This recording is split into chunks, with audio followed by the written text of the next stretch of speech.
Bom, dando continuidade ao projeto Quem Tem Medo de Teoria, Encontros sobre Teoria da História, eu, Isadora Tavares Maleval, professora de Teoria da História da UF Campus, vou conversar com Marco Antônio Serafim de Carvalho, que é doutor em História pelo Programa de Pós-Graduação da UF, onde defendeu em 2018 a tese intitulada Julio Cortázar pela América Latina, o Tribunal Roosevelt, Literatura e Engajamento no período de 1963 a 1983. Ele é mestre, bacharel e licenciado em História pela UF e tem como áreas principais de atuação História da América Latina e História Intelectual. O Marco também é integrante do Núcleo de Estudos Contemporâneos da UF. Bom, eu falei bem rapidamente, né, o que está no currículo Lattes do Marco. Queria aqui deixar meu agradecimento profundo por ele ter aceito fazer parte desse encontro, dessa conversa, a disponibilidade de poder falar um pouco sobre a importância da teoria no trabalho dele, que, como eu já falei aqui rapidamente, ele trabalhou com história e literatura, de uma certa forma, por conta do objeto de estudo dele. E a ideia é justamente que a gente fale um pouco sobre a formação, o seu caminho, a sua trajetória intelectual e acadêmica até aqui, e qual é a importância, enfim, da teoria nessa trajetória. Ô, Isadora, pô, obrigado. Primeiro eu quero agradecer pelo convite, porque é um projeto que eu tenho acompanhado e eu acho importantíssimo, né, para os estudantes de graduação, de pós-graduação, porque é um apoio muito, muito bacana você, naqueles momentos ali que você está construindo a sua formação, você está, né, amadurecendo enquanto pesquisador ou pesquisadora, e você está podendo, né, levar um diálogo ali que é útil para esses estudantes e tal. Isso é muito legal, assim. Eu sinto, assim, eu gostaria de ter tido acesso a um material desse quando eu estava fazendo a minha formação ali na graduação, principalmente. É muito curioso, assim, porque nós trabalhamos como, né, é um debate que tem dentro da academia a questão do regime de cientificidade da história, né? Então, nós podemos nos ver como cientistas, mas como cientistas que operam a partir de um material extremamente humano e subjetivo, né? Então, esse material é o que também condiciona nossas escolhas.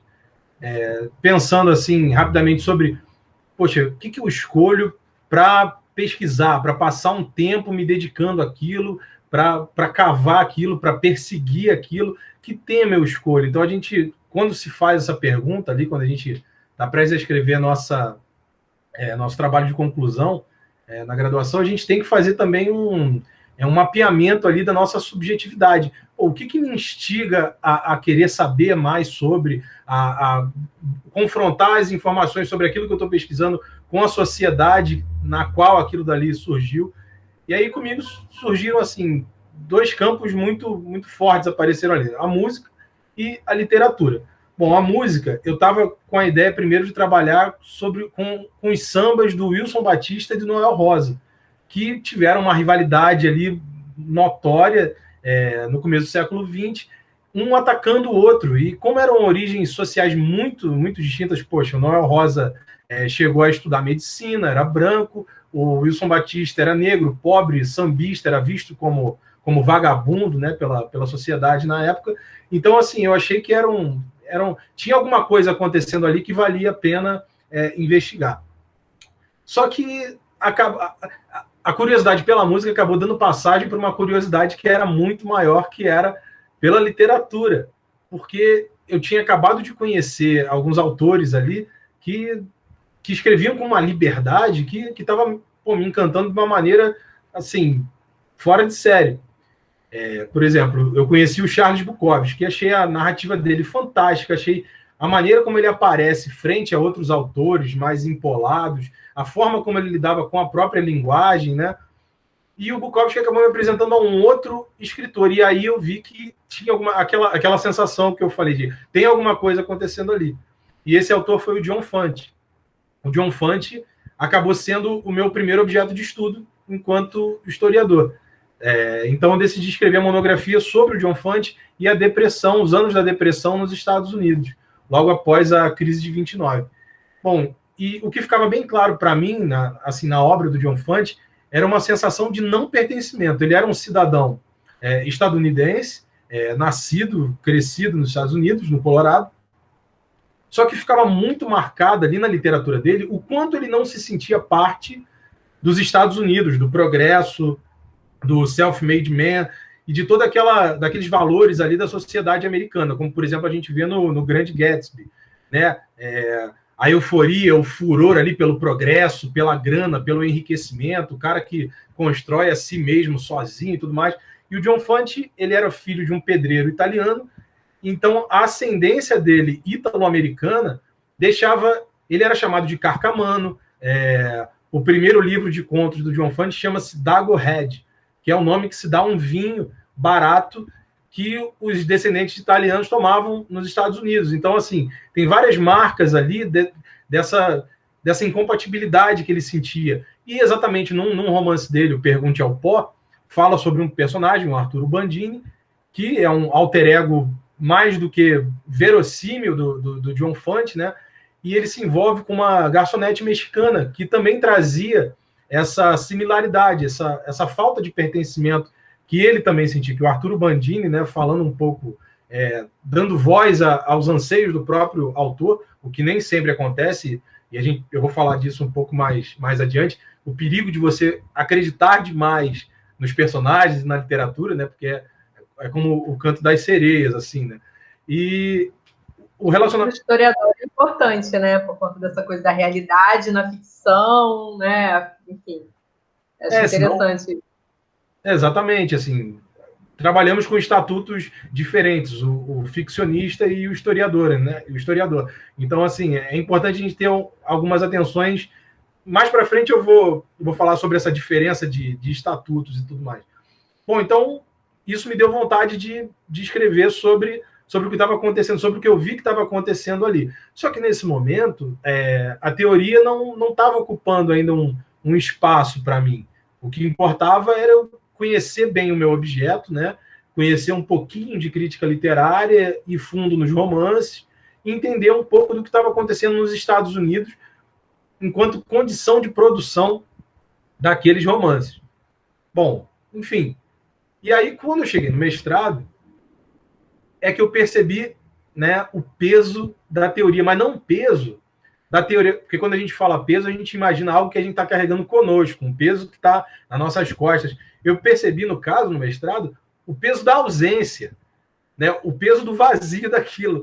E aí eu me dei conta, eu falei, caramba, eu não tenho leitura de teoria para poder dar um passo adiante, sabe? Porque você vai mais fundo na pesquisa, no método, e eu senti que aí, na entrada do mestrado, é que eu comecei a pensar, cara, falta muita coisa, falta muita leitura.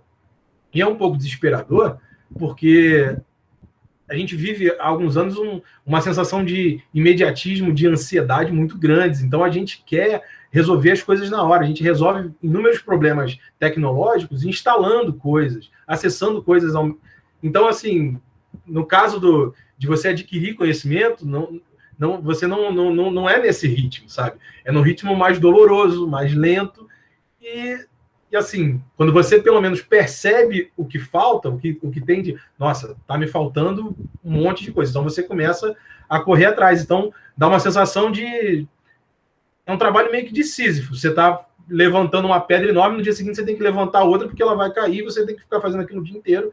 E você não vê, fala, meu Deus, mas quanto mais eu leio de teoria, mais eu sinto que eu preciso ler. Então, assim, não tem fim o negócio? Não, a resposta desalentadora é que não tem fim. Mas, assim, alguma coisa desse trabalho de Sísifo fica. Então, assim, como é que eu procurei meu caminho pela teoria? Eu tive uma professora no mestrado, a Sônia Mendonça, que o curso dela era sobre teoria marxista, e a gente aprendeu muito sobre Gramsci com ela. E o Gramsci traz lá as ideias dele sobre o que são os intelectuais orgânicos, como é um pouco errônea essa noção de que o intelectual faz um tipo de trabalho que o trabalhador braçal não é capaz de fazer. Não existe isso. A Sônia foi o primeiro empurrãozinho assim que eu tive para começar a pensar teoria e a leitura do Gramsci nesse momento. Mas aí eu tive também aula com a Gisele Venâncio. E ela acabou me oferecendo a contribuição teórica assim, que mais vingou para mim na minha trajetória de pesquisa, que foi o novo historicismo. Então, assim, com o novo historicismo, eu vi que sabe a sensação de que você encontra algo que vai ser útil a você, mesmo que você, assim, poxa, eu não sei o que tem aqui dentro, mas eu tenho a impressão, uma leve noção de que é exatamente isso aqui que eu estava procurando. Porque, assim, nas aulas dela, quando ela levou, assim, os textos do Stephen Greenblatt, que é, assim, dos ícones do novo historicismo, eu falei, cara, isso quer dizer... Eu tenho como aproveitar isso bastante para o que eu estou querendo desenvolver enquanto pesquisa. Bom, então, basicamente, o novo historicismo ele busca entender a obra literária em todos os seus contextos de produção. Ou seja, a obra literária ela não é produto da genialidade, ela não é produto da inspiração, ela não é uma entidade ligada à literatura, né? Como assim, ligada à literatura? Como se a literatura fosse uma entidade que paira sobre a sociedade, né? E que existe ali em condições especialíssimas, o lance da Torre de Marfim e tal. Não, porque a grande influência do novo historicismo é o materialismo. Então, assim, tem muito da teoria marxista ali também, e o materialismo ele aparece ali de uma maneira muito marcante. Por quê? O materialismo? Porque a gente falar da obra literária assim dessa maneira solta e abstrata é uma coisa idealista, uma coisa hegeliana.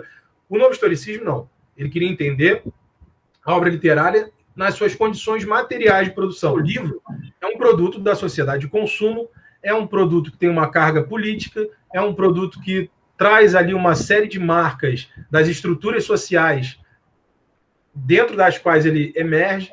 Então, assim, ele está inserido também dentro da estrutura econômica ali na sociedade onde ele aparece.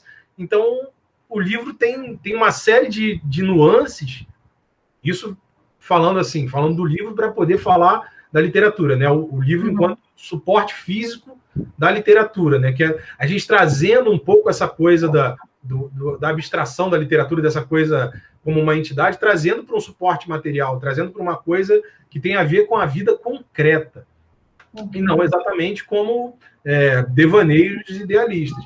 Então, o novo historicismo, para mim, nesse momento, eu falei, caramba, dá para pensar muito melhor, dá para ir mais fundo nessas questões que eu levantei ali na graduação. E aí, tem um livro do Greenblatt que me marcou muito, vou mostrar a sua capa aqui, sem fazer nenhum tipo de mexer, mas já fazendo, Como Shakespeare se tornou Shakespeare. E o nome da minha dissertação é Júlio Florencio se torna Cortázar, né? A gente não consegue esconder as influências da gente, por mais que a gente queira ou tente. Então, assim, foi a influência que o novo historicismo... Foi uma maneira também de registrar essa influência que o novo historicismo estava tendo para mim. Porque como Shakespeare se torna Shakespeare, tem muito a ver, não somente com o gênio do Shakespeare, com o nome de autor que ele construiu, e que foi duvidado tantas vezes, desde o século XVI, do século XVII para cá, foi questionada a autoria do Shakespeare por diversas vezes, como sendo um pool de escritores ali escrevendo aquelas peças e tudo mais, mas o que o Greenblatt foca não é exatamente isso. Ele foca nas condições sociais, políticas e econômicas da era elisabetana, da Rainha Elizabeth I, em que o Shakespeare aparece, o estímulo da Rainha Elizabeth às artes, ao teatro, e como o Shakespeare acaba tendo uma leitura do tempo que ele vivia e como ele consegue desenvolver uma produção literária dentro desse momento que ele estava vivendo, né? Então, assim, e o novo historicismo, enquanto corrente teórica, acabou me abrindo os olhos também para o lance da diversidade, né? Porque a gente está ligado o tempo todo a outras vozes teóricas para além das fronteiras da história. Eu mesmo entendi que eu sou um historiador fronteiriço, assim, porque eu estava na fronteira ali entre literatura e história, que é um tema sobre o qual, né, a gente sabe, vários historiadores, o Colin Wood, o Hayden White, se dedicaram a examinar os estatutos que regem a literatura e a história. Seríamos nós uma ficção controlada, né, pelas lacunas que a gente se depara e pelo tanto de imaginação que, por vezes, a gente poderia povoar nossas pesquisas, nossos escritos, né? E é uma questão que não está longe de ser, né, encerrada, mas que eu acredito que o historiador faz está longe de ser ficção. Nós trabalhamos com um regime de veracidade, de checagem, né? Falando de outra influência teórica assim que eu tive, que foi o Carlo Ginzburg, o paradigma indiciário. A gente está ali fazendo um trabalho como se fosse o de um médico, como se fosse de um detetive. A gente examina sintomas, a gente vai atrás de causas, a gente checa sempre a veracidade das coisas, a gente confronta um monte de informações, um monte de documentos, porque a gente tem a preocupação em sempre se dirigir, se reportar a um tipo de veracidade. Não exatamente da verdade, a gente não é portador da verdade, né? A gente trabalha com um regime de veracidade porque é uma coisa que nos diferencia do regime de ficcionalidade. O ficcionista não tem nada que o amarre, né? Ele trabalha com a verossimilhança, ele quer construir um mundo, uma representação do real que se assemelhe ao máximo possível com o que a gente vive cotidianamente. Mas isso é para suspender a nossa descrença, né? A suspensão da descrença. O ficcionista vai lá, te pega ali pela mão e te leva, e você se deixa levar, porque é um acordo entre leitor e escritor. O historiador não. O historiador não está fazendo ficção. Então, assim, acho que a influência quanto ao estatuto de veracidade ou de ficcionalidade, para mim, está muito bem resolvido.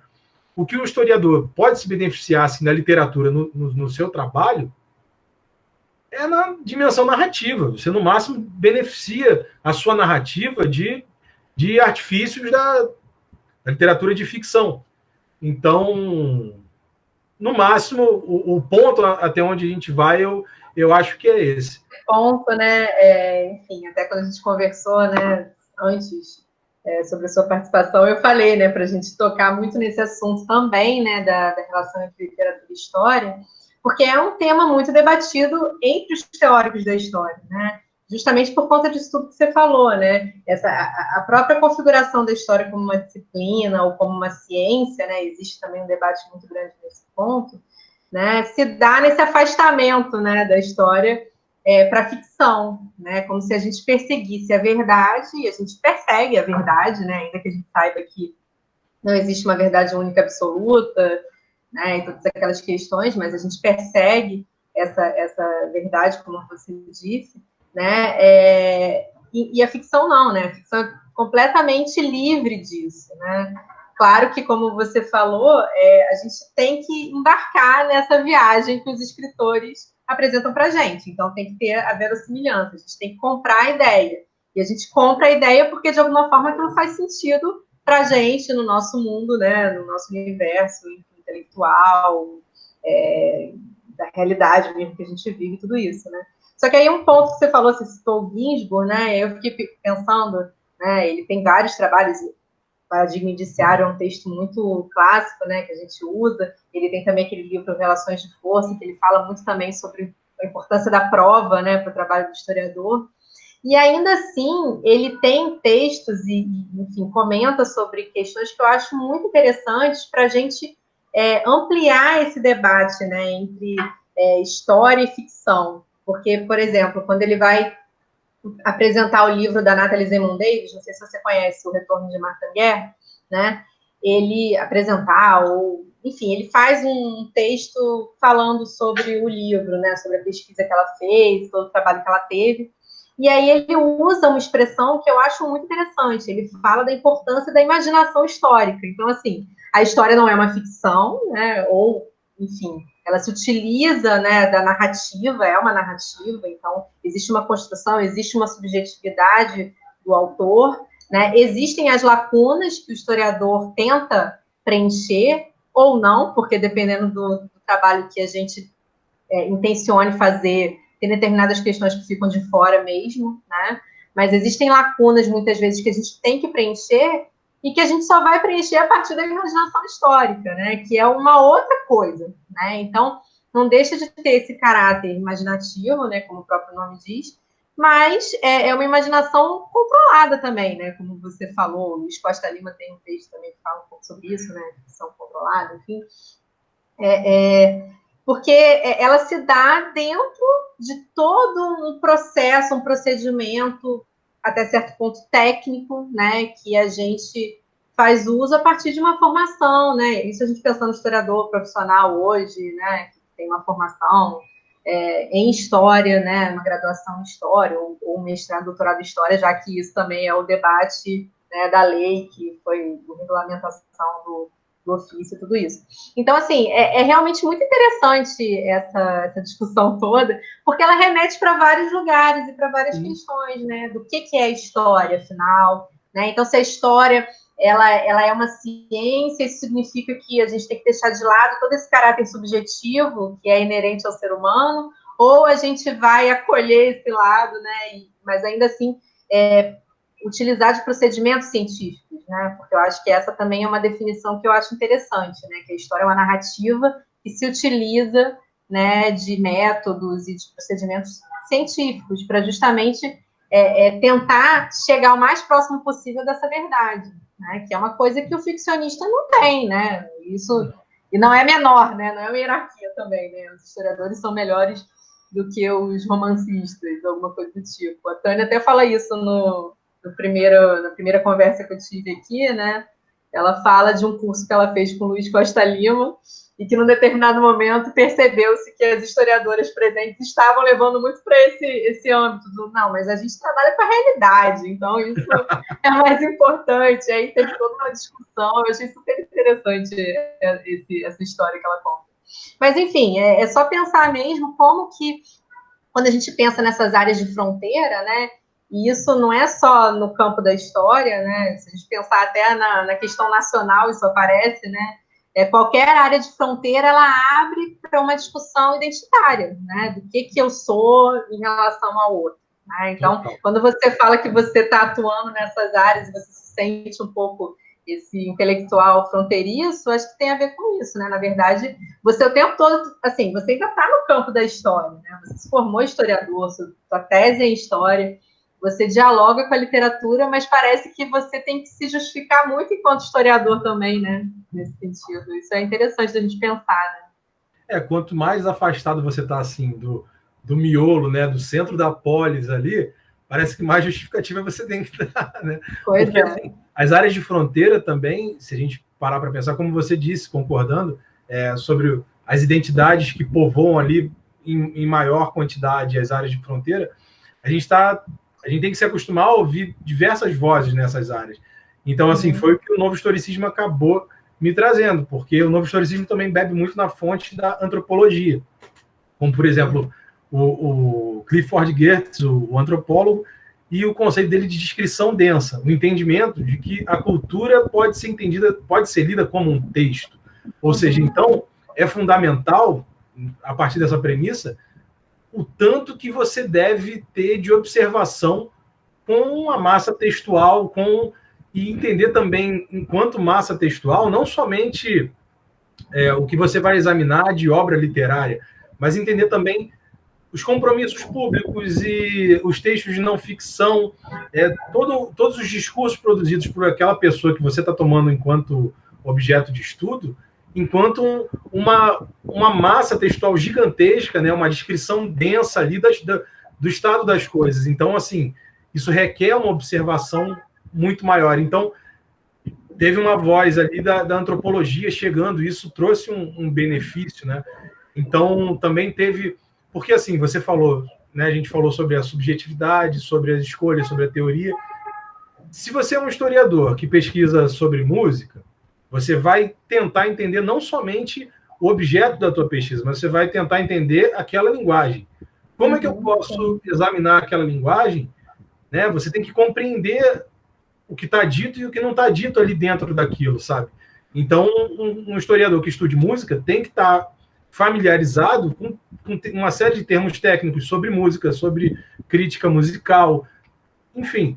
E aí, um historiador que, sabe, assim como a gente tem historiadores dos mais variadas nuances, das mais variadas nuances, que se especializam também naqueles temas em que eles pesquisam. Por exemplo, no meu caso, a literatura, e esse foi um impacto que eu senti também durante o mestrado. Na qualificação, eu fui orientado por uma professora do Instituto de Letras, argentina, Viviana Gelado, e ela bateu muito nisso. Olha, você precisa fazer uma crítica mais elaborada aos seus textos, né? Você precisa conhecer crítica literária melhor, de um jeito, né, mais imerso. E aquilo ali foi bom, me deu um estalo. E aí eu fui para o Ricardo Pilha, que é um crítico literário maravilhoso, né? E o Piglia ajuda também, não só com a questão da crítica literária, mas te coloca em contato com uma literatura latino-americana com a qual a gente, no Brasil, muitas vezes a gente passa batido, seja por traduções ruins, seja pelo ranço que há no Brasil, tanto em pesquisa como na vida cotidiana, da gente virar um pouco as costas para toda nossa latinidade, para toda a América Latina, dentro da qual a gente se engloba e tal, a gente faz parte, né? E a questão linguística não é uma barreira para isso, está longe de ser uma barreira, né? Até então, porque se fosse, ninguém falaria sobre autores estadunidenses e europeus, né? Enfim, não é uma questão de... não é um impeditivo de nada, sabe? A língua é um campo de possibilidades também. Então, assim, entrou a antropologia, entrou a crítica literária, mas eu sentia, e isso foi também uma coisa que me chamou a atenção na elaboração desse material que você está fazendo, eu senti falta de saber... Bom, o nosso ofício, como diz o Mark Bloch, é examinar a atividade humana no tempo. Nós fazemos ciência assim, é uma ciência humana, né? Uma junção maravilhosa, uma definição maravilhosa, uma ciência que é humana. A gente não tem laboratório, a gente não pode repetir as condições de trabalho que a gente tem num laboratório, a gente não tem condições ideais de pressão e temperatura, a gente trabalha com a vida acontecendo, com rastros, com interpretações também. Eu estava ali, queria estudar o Júlio Cortázar porque eu acreditava, isso eu estou falando já no mestrado, né, definindo o meu objeto de pesquisa. Queria estudar o Júlio Cortázar porque entendia que ele era um escritor que aparece como escritor para a sociedade, ele constrói o nome dele de autor em um momento político muito peculiar, muito particular na Argentina, que exatamente no meio dos anos 40, e ele consolida o nome dele ali até meados dos anos 50. É o período do peronismo, né, que chamam de peronismo clássico, que corresponde aos 2 mandatos consecutivos do Juan Domingo Perón, 2 mandatos consecutivos conquistados democraticamente, porque a gente vê muitas distorções sobre a política latino-americana também pipocando no nosso cotidiano. Então, muitas vezes, o Perón é pintado como ditador e tudo mais, mas o Perón ele governa a partir de 2 eleições democráticas. E aí, né, o que a gente pensaria de um jeito bem mecanicista, bem primário? Então o Júlio Cortázar, quando ele aparece com um discurso antiperonista, então ele sofre perseguição e se exila em Paris em 51, porque estava sendo perseguido pelo governo peronista. Eu cheguei a ver materiais, assim, pesquisando para a tese, materiais que definiam a questão nesse estado. Então, assim, mergulhar um pouco mais na história da Argentina nos anos 40 e 50 fez ver que a realidade tinha muito mais nuance e complexidade do que essa explicação. Então, assim, o Cortázar ele aparece enquanto escritor dentro do grupo onde reinava ali o Borges, as Irmãs Ocampo, o Adolfo Bioy Casares, que era a revista Sur, que é um grupo marcado pelo cosmopolitismo, que tinha um certo ar blasé com relação a um governo de caráter extremamente popular, que era o peronismo, né, que você via a Praça de Maio lotada de trabalhadores, gente aos caminhões, abarrotando os caminhões, indo para a Plaza de Maio, tomando as ruas, né? E essas pessoas desse núcleo mais cosmopolita da Revista Sur usavam termos muito pejorativos para se referir a essa transformação social que a Argentina estava verificando. Então, o trabalhador que tinha a feição mais própria ali, mais parecida com as feições dos povos andinos, o cabelo muito escuro, a pele um pouco mais escura, eles chamavam depreciativamente esses trabalhadores de cabecitas negras. Então, tem muito preconceito, tem muito racismo dentro da sociedade argentina, mas não é de uma forma mecânica, porque, por exemplo, o Cortázar ele emerge ali como escritor tomado pela mão pelo Borges, que resolve publicar um conto dele, o Casa Tomada, e é curioso porque esse conto ele tem uma leitura totalmente política na Argentina.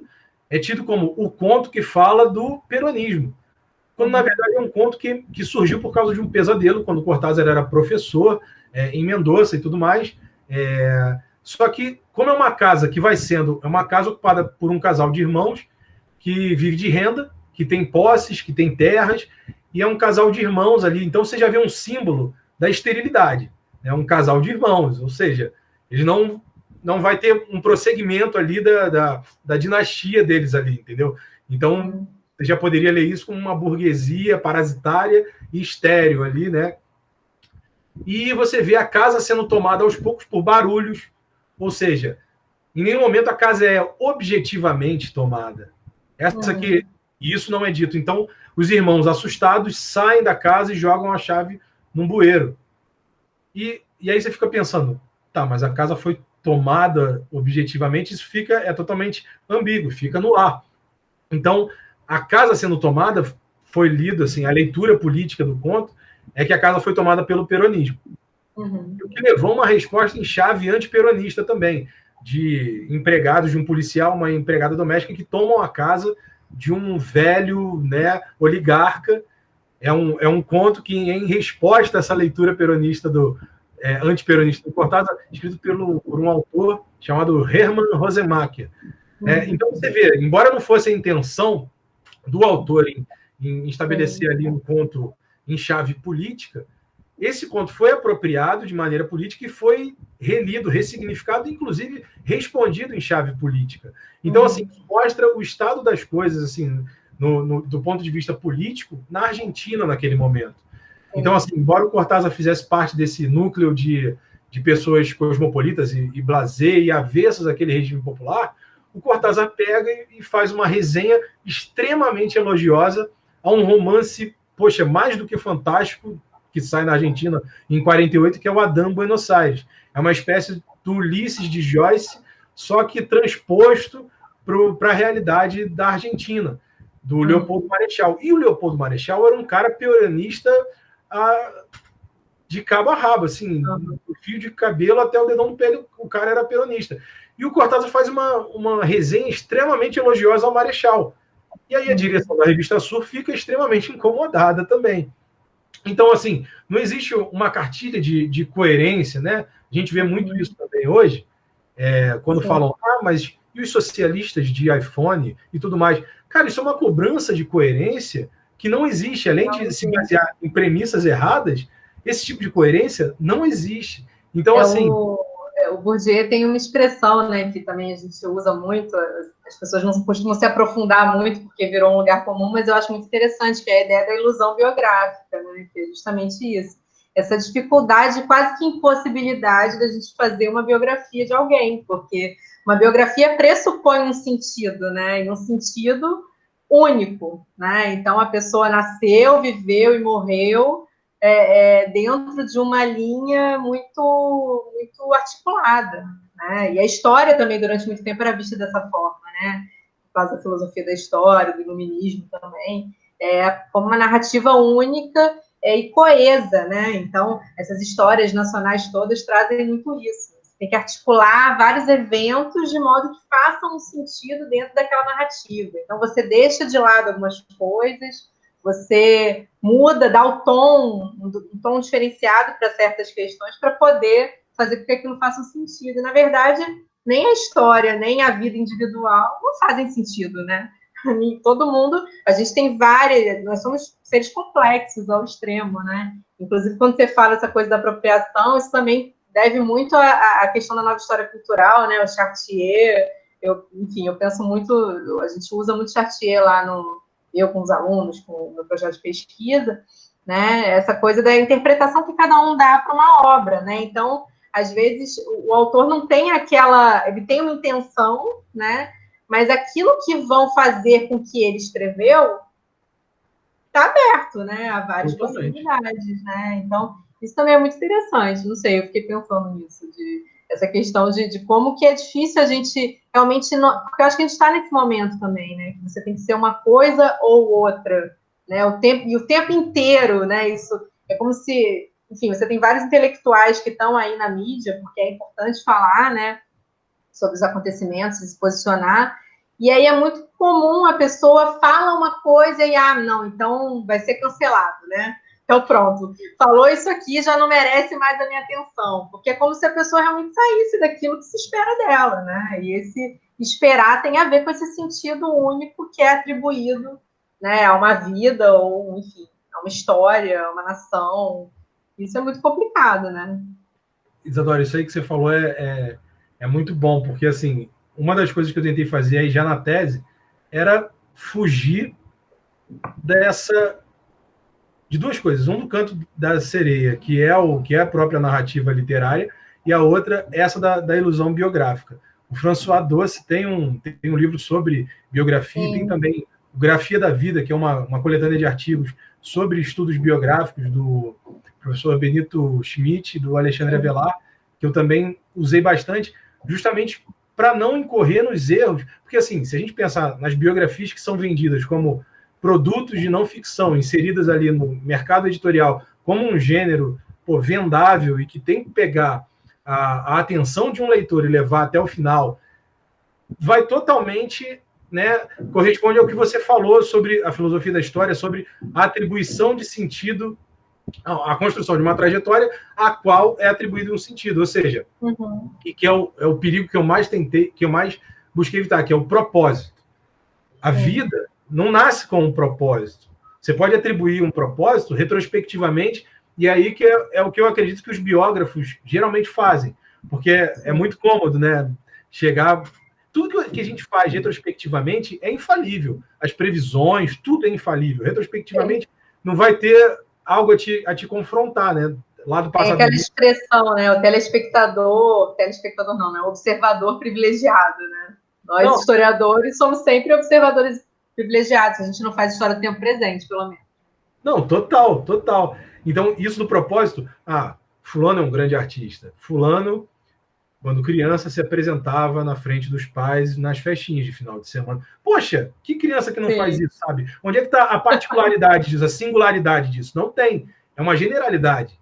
Todas as crianças, 98%, sei lá, quase a totalidade das crianças se apresenta para os pais em algum momento ali da infância delas e mostra para os pais as habilidades que está adquirindo ali na sociabilidade delas. Então, assim, é muito ingênuo e, ao mesmo tempo, funciona bastante, você querer seduzir o leitor apresentando universalidades, generalidades, como se fossem particularidades ali que, nossa, você descobriu o ouro aqui no meio boiando no mar, sabe? É uma coisa inacreditável. Mas não, assim, essa atribuição de propósito é que é muito perigosa. Então, assim, eu tentei fugir o máximo que eu pude disso, de não... vou ver traços do comportamento intelectual do Júlio Cortázar, né? Nossa, o altruísmo dele já vinha de criança.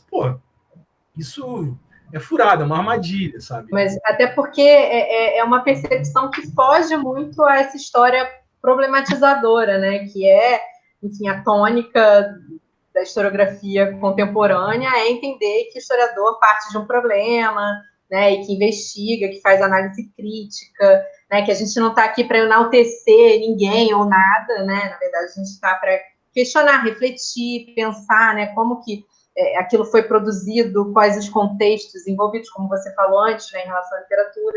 Então, assim, é importante isso que você está falando, né, para a gente também discutir essas questões, né? Então, assim, seu propósito, ainda que você possa gostar muito do Cortázar, né, gostar da literatura dele, claro que tem esse valor, né? Porque a gente brinca que a gente, quando escolhe um objeto de estudo, é porque a gente gosta, porque, na verdade, se você não gosta, né, vai ser muito difícil você levar à frente, né, toda análise que você vai empreender, ainda mais num doutorado, que são 4 anos, que você vai ter que se debruçar sobre aquilo ali, né? Então, assim, claro que o gosto, ele existe, mas não é que você estivesse ali fazendo, né, sacralizando o Cortázar, ou querendo dizer que o Cortázar era isso ou era aquilo, né? A coisa é muito mais profunda do que isso, e nisso também reside muita teoria, né?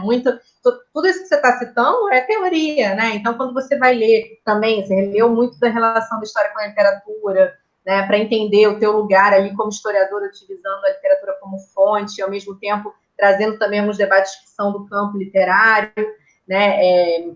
Enfim, mas entendendo que você não enfim, você também é um ficcionista, né? Enfim, que é uma outra vertente do Marco, né? Ele também escreve contos, enfim, né? Mas nesse momento não era isso que estava aparecendo ali, né? Você estava atuando como historiador, né? Da mesma forma, essa análise, essas leituras que você fez sobre biografia, né? E a relação também da biografia com a história, ou de uma biografia histórica, né? Que é também um campo que tem sido muito discutido ultimamente, muito ampliado, né? Os historiadores estão... não que eles tenham deixado de trabalhar com as biografias, né? Porque eu acho que isso também não é tão assim, mas tomando para si de uma maneira um pouco mais incisiva, né? Essa percepção, né? De trabalhar com o indivíduo, né? Então, tem toda uma discussão também em torno disso no campo da teoria, né? Porque, afinal de contas, mais uma vez, retoma a problemática do que é a história, né? Então, se você entende a história como uma ciência social, né, qual é o papel do indivíduo na sociedade? Né? Essa relação entre indivíduo e sociedade, entre o singular e o coletivo, né, entre os fatos particulares e os processos, né? Esse debate, ele é muito grande, né, dentro também do campo, né? Então, eu só estou sempre puxando para esse lado para a gente perceber como que, na verdade, a teoria ela não está num campo separado, isolado daquelas pessoas que fazem aqueles textos voltados para pensar definições ou conceitos, né? Mas realmente está imbricado em tudo que a gente faz, né? Então, você, para conseguir chegar nesse objeto, então, olha o caminho que você percorreu, né? E como que a teoria foi te auxiliando a justamente deixar mais complexa a coisa toda, né? Então, assim, você poderia fazer, sim, uma análise mais superficial, falando sobre, né, o Cortázar, que escreve obras literárias num contexto político X na Argentina, né? Poderia fazer isso. Mas como que ganha em complexidade, né? Fazer essas conexões todas a partir da teoria, né? A partir dessa ótica. Eu, pelo menos, acho que fica muito mais interessante e é o que efetivamente configura um trabalho de um historiador profissional, né? Eu acho que, enfim, você construir narrativas levando em conta momentos, né? Fazer uma cronologia dos eventos, tem seu lugar, é importante, não estou desmerecendo, mas o historiador, ele faz uma outra coisa ainda, né? Com isso. Sim. Eu acho que isso é importante também de falar. Essa coisa da divisão entre... muito cartesiana, muito europeia, né? Eu comecei a ver com um outro olhar ali, porque uma coisa que é falada em teoria da história é a divisão entre episteme e doxa, né? A episteme enquanto um significado, uma noção, não uma verdade, mas uma noção, um postulado ao qual se chega a partir de protocolos científicos, de testagem, de observação, de remoção de coisas que não se aplicam, mas a episteme só é construída num constante ir e vir com a prática. E a doxa, por outro lado, é a opinião sem amarra. Qualquer um pode ter opinião sobre tudo, né? A gente vê muito isso, as redes sociais, né? É só a gente ver o que o Humberto Eco acha das redes sociais. Eu não vou tirar o momento dele, né? Das pessoas que quiserem procurar o que o Humberto Eco acha das redes sociais, eu concordo muito com ele, mas é o problema entre doxa e episteme. Então, a gente vê dentro de episteme, que é o fundamento ali da teoria, que existe uma relação com a prática que é total. Ela não existe longe da prática.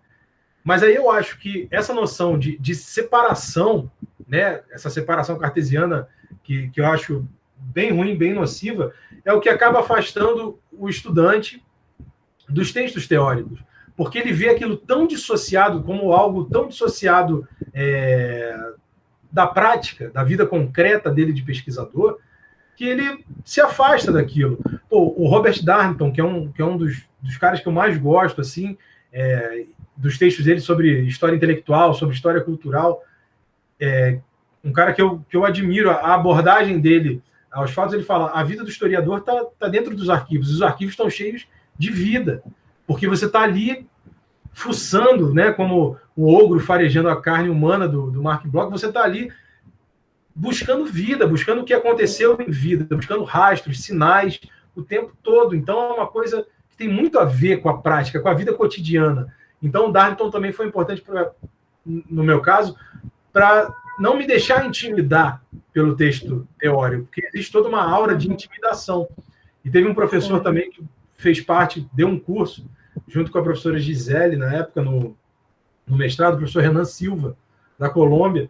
Ele falou: gente, não se deixe intimidar por texto nenhum, porque isso compromete o quanto você vai se beneficiar daquele próprio texto.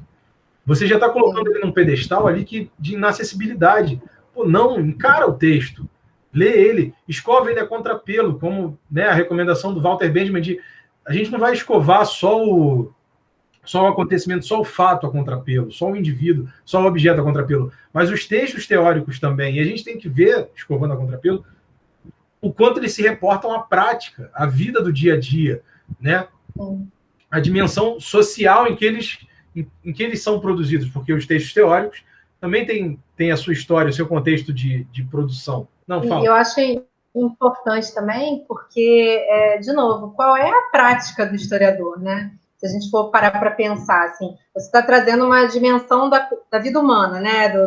Quando você fala isso, então a gente pensa no que aquelas pessoas sofreram, como elas viveram, né? Quando você vai no arquivo e tal. Mas quando a gente pensa nessa prática da pesquisa, né? Que também tem a ver com isso que você falou, né? A gente não tem como você pensar nisso sem a teoria, né? Então a prática ela é teórica.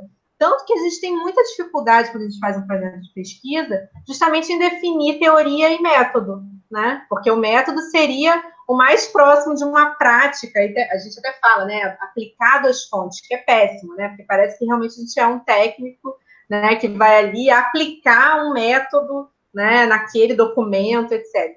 E não, é muito mais uma leitura dinâmica que você faz. Dinâmica não é no sentido de ser rápido, né? Uma leitura que envolve uma série de coisas, né? A gente traz muito dessa teoria, dessas reflexões que vão orientar a gente quando a gente vai trabalhar com a documentação, por exemplo, né? Se a gente for pensar, independentemente, né, do tipo de fonte que a gente vai trabalhar, então, não estou falando só dos documentos oficiais, né, desse arquivo, né, nessa ótica muito da história tradicional, mas qualquer documentação, qualquer fonte que a gente for utilizar, a gente vai com esse olhar, né? Um olhar já orientado.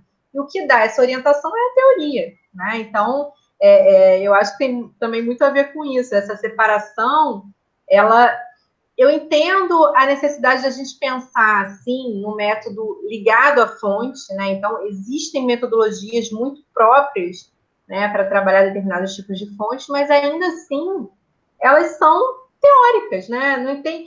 Você antes mencionou, né, essa coisa do historiador não ter um laboratório como o laboratório de um cientista, sei lá, um biólogo, um químico, qualquer coisa do tipo, em que você vai ter ali a matéria que você está estudando, né, na sua frente, para você poder fazer todos esses procedimentos de análise, que são os procedimentos científicos básicos, né, de observação, enfim, toda aquela coisa. O historiador não tem isso, não tem a máquina do tempo, né? Eu brinco muito isso principalmente com os alunos de primeiro período. E mais ainda, né, ainda que nós tivéssemos a máquina do tempo, quando você vai para o passado, essa ida ao passado, enfim, na máquina do tempo, né, que seria você observar a realidade daquele passado, o que você vai ver vai ser completamente distinto, ainda assim, do que você vai fazer enquanto historiador, né, se isso fosse possível. Então, assim, a gente pensar, por exemplo, que o historiador vai sempre ver, a partir dos vestígios das fontes, né, daquilo que ele tem de realidade do passado, ele vai sempre ver uma parte daquele passado. Né? Ele nunca vai ver o passado como um todo. Né? Pensar que o historiador, quando ele faz a problemática dele, quando ele pensa nas perguntas que ele quer responder, ele está trazendo um quê de subjetividade que é dele e faz com que o trabalho dele seja diferente de qualquer outro trabalho. Então, nem a realidade nua e crua, que também não existe, aí eu não quero entrar né, também na discussão, que é também super complexa, né, sobre a realidade, na verdade, ela é plural, né? Ela tem um quê daquele que observa, daquele que vive, né, essa realidade. Né? Então, a realidade não é única. A realidade para uma pessoa que mora, né, numa comunidade carente do Rio de Janeiro, da Zona Norte do Rio de Janeiro, não é igual à realidade de uma pessoa que mora numa zona, enfim, de prestígio, né, em Copacabana, enfim.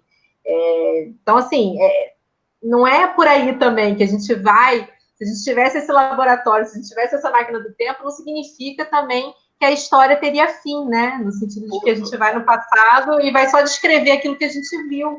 Porque, na verdade, o trabalho do historiador não é só isso, né?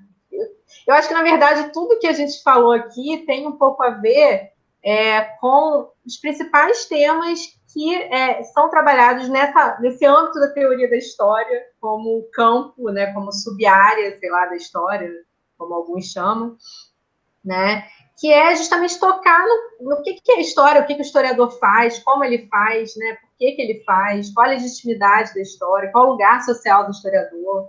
Né? Eu acho que a gente acaba tocando em tudo isso quando a gente fala dessas fronteiras todas. Né? Eu também, na penúltima entrevista, eu falei com a Lívia Monteiro, que trabalha com história oral, história do tempo presente, também veio muito à tona isso, história pública. Né? Parece que determinados campos, determinadas áreas de estudo abrem mais ainda para essas possibilidades, né, da gente, essa coisa que a gente falou, de justificar o nosso lugar enquanto historiadores, né, porque quando a gente faz isso, a gente está, mais uma vez, se identificando como historiadores, e essa identidade se dá a partir dessa reflexão teórica, né, que é o campo. Enfim, sem a teoria, exatamente, a teoria acho que é o que amarra isso, e o que me deu também a legitimidade que eu buscava foi a história intelectual. E aí, na tese, eu falei não somente da obra literária, falei das condições de produção, mas a gente consegue ir mais fundo com algumas leituras. Por exemplo, eu passei um tempo lá no doutorado sanduíche na Argentina, então o contato com, por exemplo, livros que eram traduzidos para o espanhol e não para o português, também me deram outra perspectiva. Uma orientanda do Bourdieu, a Gisele Sapiro, eu chamo de Sapiro, Sapiro, não sei. Ela tem um livro fantástico que é A Sociologia da Literatura. E esse livro dá um panorama maravilhoso da dimensão material ali da literatura, da produção do livro, né? Então, a mesma coisa que você entender, poxa, o boom das editoras na Argentina nos anos 50. Pô, isso está ligado aqui também. Desde a Guerra Civil Espanhola, que expulsou livreiros espanhóis ali, fizeram com que eles migrassem para a Argentina em 39, e ali se estabelecessem na Argentina e começassem a fundar livraria, assim, editoras muito, muito pequenas no começo, e foram ganhando corpo, aliado a uma expansão do público leitor a partir de investimentos na educação ali durante o período do peronismo, isso resultou, nos anos 40 e 50, numa expansão incrível do público leitor, sabe? Então, a história intelectual, assim, trazendo a dimensão também sociológica da coisa, também me ajudou muito. A Ângela de Castro Gomes tem um trabalho sobre intelectuais que traz o intelectual como mediador. Eu não, assim, é um trabalho importante, mas eu não foi por essa onda que eu fui, assim. Então, lá na Argentina, eu tive contato com o pessoal da Universidade de Quilmes, que tem um trabalho muito legal de história intelectual. O Carlos Altamirano, o Elias Pauti. Então, assim, ver o intelectual como uma figura pública, que se posiciona publicamente a favor de determinadas causas, também foi algo que me ajudou a tentar elaborar ali. Bom, o que Cortázar estava fazendo? Basicamente, na tese, eu falo sobre os compromissos públicos e políticos do Cortázar. Ele se junta a um tribunal intelectual, o Tribunal Russell II, porque o Tribunal Russell I foi formado pelo Sartre e pelo Bertrand Russell, para receber denúncias de arbitrariedade que estavam acontecendo, cometidas pelo Exército dos Estados Unidos no Vietnã contra a população civil. Então, eles criaram esse tribunal intelectual basicamente para dar voz, para ampliar a voz dessas denúncias. Então, o que acontece? Num segundo momento, ao longo da década de 60 e 70, um senador italiano, Lélio Basso, tem a ideia de criar um tribunal nos mesmos moldes que esse tribunal do Sartre com o Bertrand Russell, para examinar, para receber, para centralizar uma série de denúncias cometidas, denúncias de violências cometidas pelas ditaduras latino-americanas. Né? E a gente tem, né, além das ditaduras de Brasil e Argentina, que surgem na década de 60, no Brasil 64, na Argentina 66, a gente tem na Argentina novamente, depois de um breve período democrático, a gente tem em 73 os militares, em 76, desculpa, os militares voltando ao poder, no Uruguai em 73, no Paraguai também os Stroessner no poder desde os anos 50, então a gente tem uma situação geopolítica ali muito ameaçadora. Então cria-se esse tribunal intelectual na Europa, baseado numa experiência prévia de 2 filósofos, de receber denúncias e dar voz a ela. Que voz seria essa? A voz dos intelectuais. Os intelectuais entendidos como intelectuais públicos. Ou seja, o Cortázar, o Garcia Marques também fazia parte desse tribunal, e eles fazem uso, e é um momento que a literatura, que o poder da palavra é entendido na sua dimensão mais pragmática possível, porque a produção do Cortázar passa a ser totalmente invadida pelas questões que vinham sendo trazidas pelo Tribunal Russell. Então, um momento assim que eu coloco na tese, assim, que é bem icônico, essa mudança de posicionamento do Cortázar e de um esforço que ele tenta empreender ali para tentar conferir amplitude à voz que ele tinha enquanto autor, enquanto uma pessoa, vamos dizer, célebre, né, no mercado editorial. Ele cria uma história em quadrinhos, ele pega uma história em quadrinhos mexicana em que ele aparece como um dos protagonistas. Ele, a Susan Sontag, o Alberto Moravia, eles aparecem como personagens numa história mexicana, história em quadrinhos mexicana, Fantomas. E aí o Cortázar pega essa história em quadrinho e subverte a narrativa. Né? Ele aparece como autor, narrador e personagem nesse texto que ele subverte. E ele faz uso da própria linguagem da história em quadrinho, né, que ele julgava ser uma linguagem que atingiria uma veia extremamente popular, então seria de uma recepção muito, muito ampla. Ele colocou todas as fichas dele nisso. Então ele cria uma história em quadrinho misturada com uma novela ali, né, em termos de extensão, fica entre um conto muito grande e um romance, e ele se coloca ali junto com outros escritores, lutando junto com o protagonista da história em quadrinhos, que é o Fantomas, contra um inimigo. E quem são esses inimigos? São as corporações multinacionais. E aí, a partir desse texto, eu fui percebendo quanto o Tribunal Russell trazia dentro de si um aparato político, um pensamento político, econômico, filosófico muito forte, que tinha suas raízes na teoria marxista da dependência, por exemplo. Vânia Bambirra, Teotônio dos Santos. Esses pensadores estavam em estreito contato ali com o Lélio Basso, por exemplo, formando. E então o Tribunal Russell não foi somente uma coisa de uma tribuna para as pessoas levarem as denúncias, né? Porque muitos refugiados foram para lá dar seus testemunhos, seus depoimentos.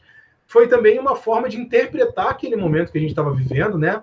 A forma que o capitalismo estava tomando na América Latina, porque a ascensão de uma ditadura no Chile em 73, de uma ditadura em 76 na Argentina, é o surgimento do neoliberalismo na América Latina. Assim, são as primeiras experiências neoliberais, ou seja, o capital internacional exige que a mão de obra fique irrisoriamente barata, então, assim, extermina-se qualquer tipo de força opositora ou contestadora, né? Então, o braço armado ali da repressão acaba com qualquer tipo de sindicato, organização estudantil que fosse crítica aos regimes. Então, a gente tem com isso ali uma situação que é um banho de sangue, é um massacre, e que acaba tornando a mão de obra ainda mais barata e torna, por exemplo, a legislação ainda mais frouxa para, por exemplo, remessa de lucros para o exterior, que era o que o capitalismo, naquele momento, o capitalismo financeiro multinacional, estava se nutrindo disso, precisava disso para se nutrir. Então, a experiência política das ditaduras dos anos 70 acabam sendo o balão de ensaio perfeito para poder implementar um modelo político e econômico que priorizasse a vida das corporações multinacionais. Então, o Cortázar escreve esse texto, Fantomas contra os vampiros multinacionais. E aí é uma série de recortes, de relatórios sobre o próprio golpe contra o Allende no Chile, e aí eu vi alguns arquivos da CIA e tudo mais. tem bastante, ele levanta pontas ali que ele não amarra naturalmente, porque a extensão do material a extensão em páginas e a extensão em alcance que ele se propõe não é muito grande. Mas ele levanta pontas ali que eu tentei correr ali para tentar amarrar. E realmente a gente percebe que havia tanto esse movimento por parte das forças ali do capitalismo financeiro multinacional, e havia também um pensamento crítico sendo desenvolvido aqui, teórico, né, que era a teoria marxista da dependência, pensando, interpretando esse momento ao mesmo tempo que ele estava acontecendo. Então, um grande núcleo que eu achei dentro do Tribunal Russell, eu vi lá o Teotônio dos Santos e a Vânia Bambirra, e eu achei assim fantástico. Eles que dão esse suporte teórico para o Tribunal Russell se instalar e trabalhar e poder receber o que fazer com essas denúncias, com esses testemunhos e tudo mais. Então, eu achei assim um momento muito particular, muito singular da história da América Latina, né? Esse ponto dos anos 70 ali, esse ponto do pensamento latino-americano. E o Cortázar acaba fazendo alguma parte disso aí. Até quando você, voltando nessa ideia de uma história intelectual, né? E aí, quando a gente pensa em teoria, a gente pensa muito nos conceitos, né? Que, enfim, são importantes no trabalho do historiador, né? Articular determinados conceitos fundamentais, né? E o próprio conceito intelectual é um conceito fundamental, né? Para você e dentro também da história da historiografia. Você citou o Gramsci, mas a gente sabe que o próprio Cyril Nelly, ele é um teórico importante, né, dessa ótica da história intelectual, né, e tal. E aí eu fiquei pensando nisso, porque você mencionou, né, por alto, uma ideia da Ângela de Castro Gomes, né, do intelectual mediador, né, e por que eu achei isso importante, né? É a gente entender que a gente também faz escolhas dentro das várias leituras que a gente tem acesso, né? A gente vai percebendo, por conta dessa orientação teórica que a gente vai dando para o nosso objeto, né?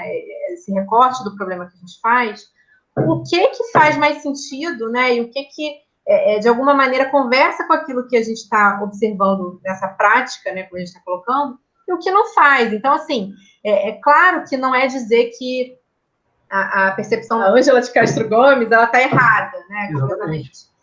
Mas é entender, assim, que não é esse o conceito que você vai utilizar quando você pensa intelectual. Para você, não é somente uma mediação, né? Pelo que você está falando aí, é alguém que está realmente fazendo algo ali na prática, né? Está se colocando de uma maneira, né, no aspecto da coisa pública, né, de uma maneira mais direta ainda, né? Então, não é como se estivesse ali fazendo essa ponte entre esse campo das ideias, né, e o campo da política, da prática, daquilo que vai mudar a sociedade. É uma coisa muito mais orgânica, né? Então, que é importante que o aluno saiba, né, quem estiver nessa trajetória acadêmica, que você pode optar, né? Não necessariamente você tem que usar tudo aquilo que você vai ler, né? Ou não necessariamente você tem que concordar com todos os autores que já são canônicos e que, né? Por isso você tem que fazer referência, sempre uma referência nesse sentido de concordar, né? Você pode ter também a sua percepção, a sua interpretação sobre aquilo que você está trabalhando e optar por usar outra coisa, né? Um conceito que, de alguma forma, te auxilie, né? E não que te impeça de nada. Então, quando a gente fala de intelectual dentro dessa chave que você está propondo, acho que fica muito claro o que a gente começou a falar lá bem no início da conversa, né? Essa coisa de que não é um campo que está no âmbito das ideias, da Torre de Marfim, né? Eu sempre falo isso também porque nessa área de história da historiografia, isso também é importante, né? Também é um campo da história intelectual, né? Os historiadores, né? O que fazem os historiadores, como a história muda com o passar do tempo, essa escrita da história, quem que está por trás dessa escrita da história, quais as instituições, enfim, tudo que envolve, né, o escrever história com o passar do tempo, né? Isso também é um campo da história intelectual. Esse historiador ele também não está numa torre de marfim isolado da sociedade, né? Então, ainda que a gente recorra muito ao Mark Bloch, principalmente, né, que se tornou um clássico, né, para qualquer um que tenha formação em história, é quase impossível você passar uma graduação sem citar ou ler Mark Bloch, não é só ele que fala isso, né? A gente deve muito ao materialismo histórico também essa percepção, de que a gente está falando de um tempo específico, com situações específicas acontecendo. O historiador ele está envolto de tudo isso quando ele recorre ao passado ou ao presente, né? Se ele estuda história do tempo presente, né? Ele não está isento desse olhar, né? Então, eu acho que isso é importante também da gente falar quando a gente pensa nesse uso dos conceitos e nessa ideia de uma história intelectual mesmo, porque, como você falou, existe sim uma percepção de história dos intelectuais, né, ou da história das ideias, né, que é muito nessa ótica de privilegiar, né, e de enaltecer determinados personagens como os intelectuais, né, como fazer quase que uma genealogia de determinados campos, né, mostrando a importância dessas pessoas nesses campos, né, e quase que dissociando mesmo da sociedade, né, como gênios, né, como você falou, né. Então, e na verdade não, a gente está pensando como historiadores da área, ou seja, da área das ciências humanas, das ciências sociais, né, que, enfim, para grande parte de nós, a história ela né, um campo das ciências sociais, é uma ciência do social, né, como diz também o Mark Bloch.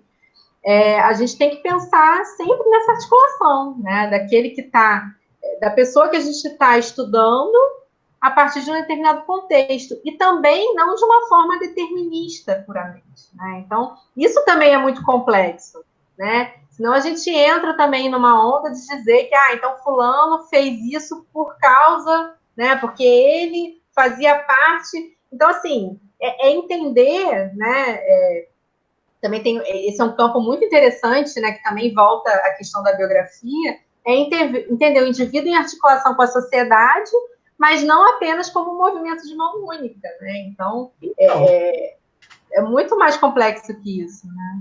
Quando eu falei desse conceito da Ângela de Castro Gomes e tal, é porque dentro do que eu percebia, né?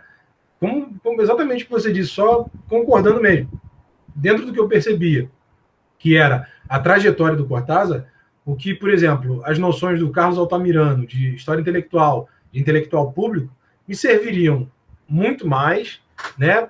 É uma operação de seleção também, sabe? Definição do que é uma tese, por exemplo, é uma série de cortes e seleções que você faz, como você fazer uma feijoada, você aproveita às vezes a orelha do porco, mas você descarta ali uma outra parte, né? Você seleciona o que você vai colocar dentro daquele apanhado de ingredientes ali. Então, nem tudo vai te servir, né? Você tem que fazer as suas escolhas, mas também justificar as suas escolhas, né? Que isso aí também... Mas, ao mesmo tempo, eu acho que esse percurso, assim, se de um lado você não aproveita tudo, isso não significa que não te acrescenta nada, né? Esse percurso e essas leituras, né? Mais uma vez, né? Eu venho falando isso ao longo do tempo, porque como esse projeto é muito voltado para os alunos, para os meus alunos, né? Enfim, meus futuros alunos, meus ex-alunos, ou quem quiser assistir, porque está na internet, né? Então qualquer um pode ter acesso. Mas como tem esse caráter muito voltado para esses estudantes, né, é que compreendam que esse percurso é fundamental, né, e a gente tem que ter um pouco de humildade também, de entender que, de início, a gente pode não entender muito bem, né, então, assim, você entender que esse processo ele é fundamental, ainda que de uma forma pragmática, você não vá usar isso de uma maneira direta, então, assim, nem tudo que eu estou lendo ao longo da graduação eu vou colocar no meu TCC. Claro, é impossível você fazer isso, né? Ninguém quer que você faça isso. Imagina a banca que vai ler esse TCC, né? É impossível, né? Mas ainda assim tem sua importância, porque é esse caminhar que vai te dando esse arcabouço, né? A gente fala tanto de arcabouço teórico-metodológico, né? Então, o que é o arcabouço? É aquilo que dá sustentação, é a sua base, é a sua bagagem, né? Então, você ler tudo isso, você ter acesso a coisas que não necessariamente você vai utilizar, não vão aparecer na escrita do seu trabalho, ou na sua prática em sala de aula, que também é uma outra questão fundamental, né? Os alunos acharem que eles vão ser professores, então eles não precisam ler determinadas coisas, sabe? Isso não é bem assim, é justamente o processo que faz sentido, né? A gente fala tanto de sentido, né? Estava falando tanto de não ter um sentido, mas assim, esse processo é fundamental, é isso que vai formar o historiador, né? É você ter contato com determinadas leituras, é você ter dificuldade com determinadas leituras, mas você tentar fazer essas leituras, né?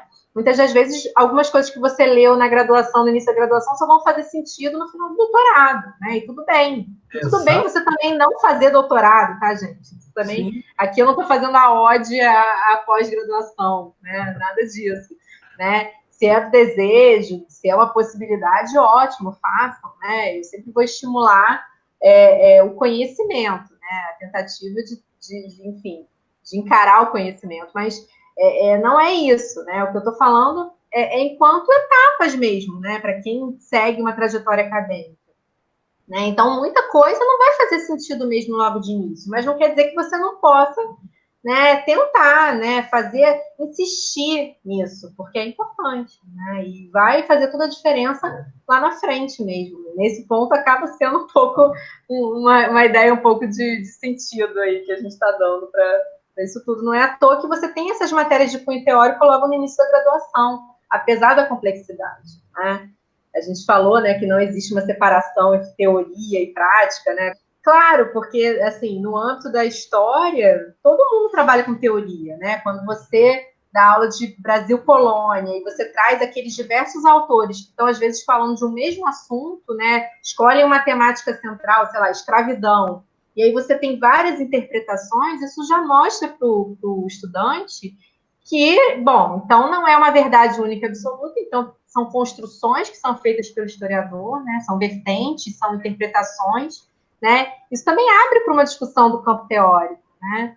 Mas ainda assim, existem disciplinas específicas de teoria que são dadas logo no início da graduação, e isso tornou-se, né, o convencional nos cursos de graduação no Brasil em História, né? E por que disso? Né? Só para complicar a vida do aluno e fazer ele sair correndo, né? Eu brinco com isso lá na UF.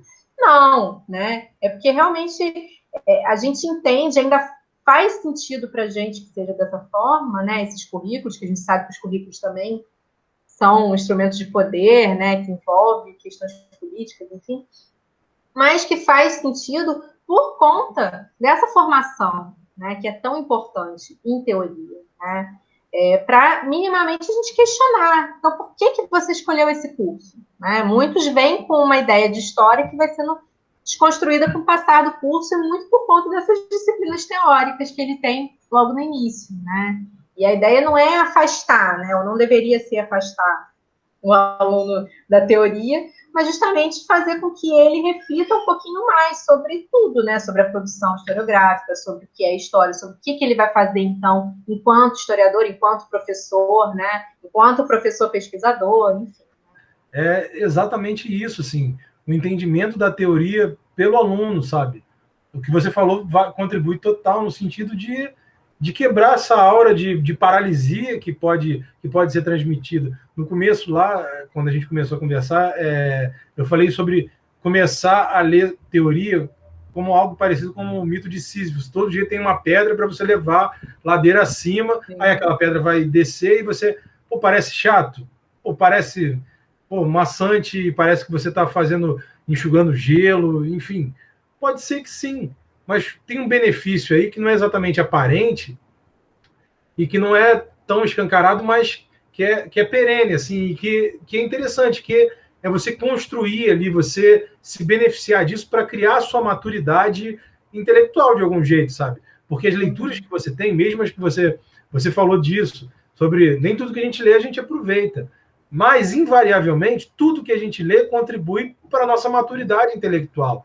Né? No nosso primeiro ano enquanto historiadores, nós não temos a maturidade de alcance, de interpretação, de entrar num texto, tanto quanto a gente tem no quarto ano nosso de graduação, ou depois do mestrado, ou no doutorado. Então, assim, é uma trajetória, é uma formação que é construída, que é construída, às vezes, de maneira dolorosa. Né? A gente vive, às vezes, né, esse tempo também de positividade tóxica, todo mundo tem que estar feliz o tempo todo, não sei o quê. Sim. Mas, assim, certas coisas dão trabalho, certas coisas são um pouco amargas, certas coisas são lentas. São lentas, né? Você falou sobre isso, né? Como que tudo está tão rápido, né? Essa ideia de uma aceleração do tempo também, que a gente fala muito no campo da teoria, né? Por conta das percepções temporais e tal.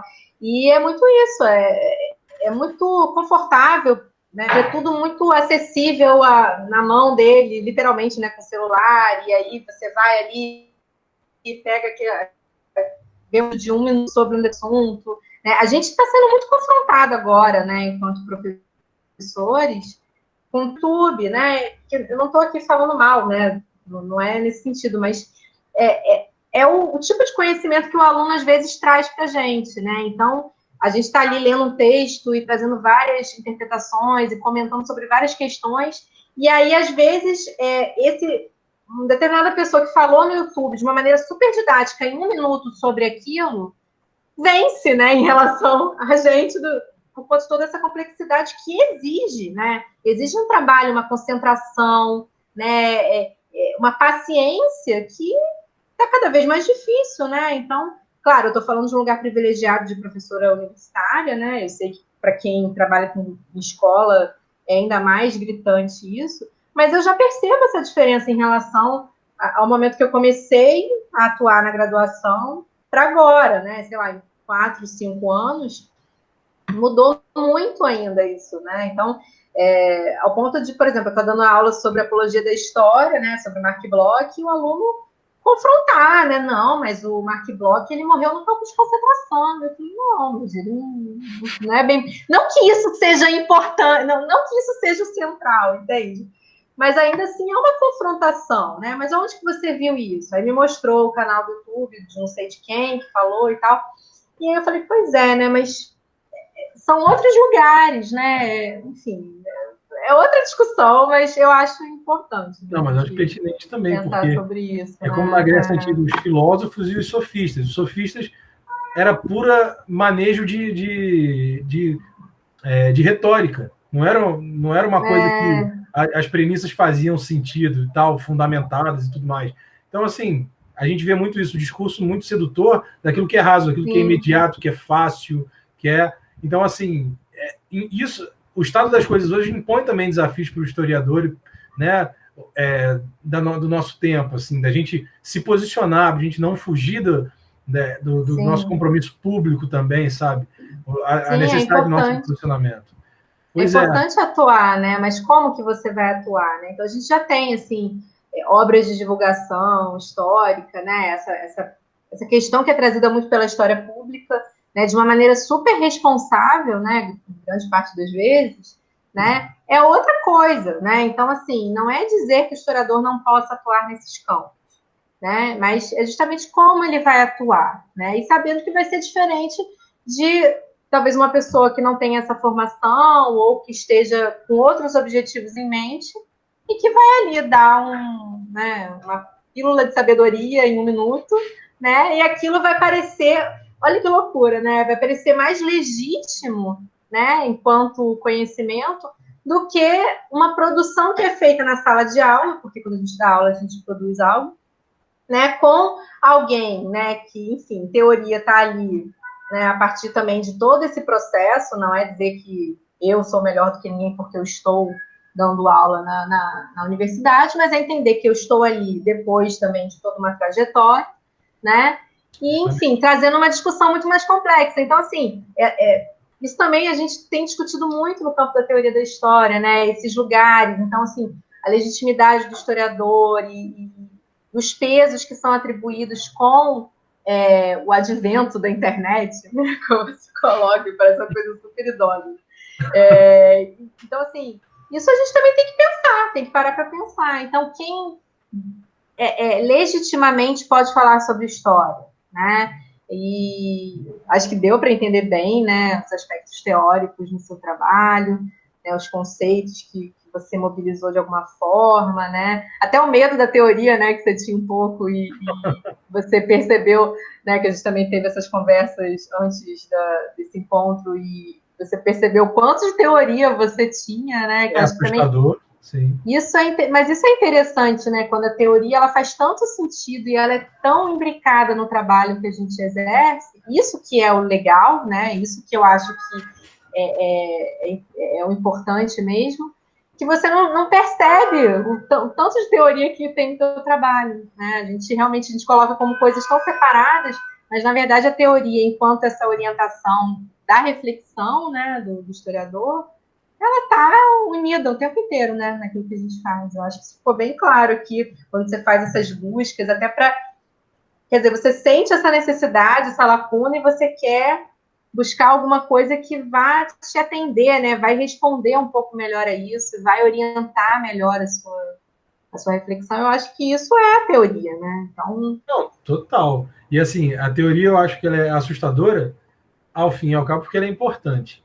Então, se fosse algo que a gente não atribuísse, né, não é assustadora no sentido de nos dar medo, de nos paralisar, mas no sentido que você está pisando em algo que você julga importante, você está entrando num campo que você julga importante. Então, aquilo te intimida de alguma forma, mas você vence isso, você encara isso. Então, acho que a teoria pode ser assustadora, pode ser encantadora, pode fascinar de um jeito que eu colocaria ela como mais ou menos se fosse a gravidade.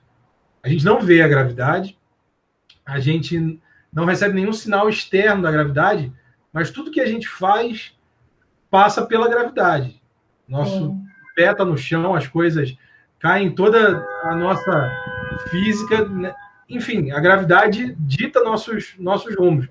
Então, assim, a teoria funciona muito como uma força gravitacional. E também impede que a gente saia voando por aí em algum balão, né, da literatura.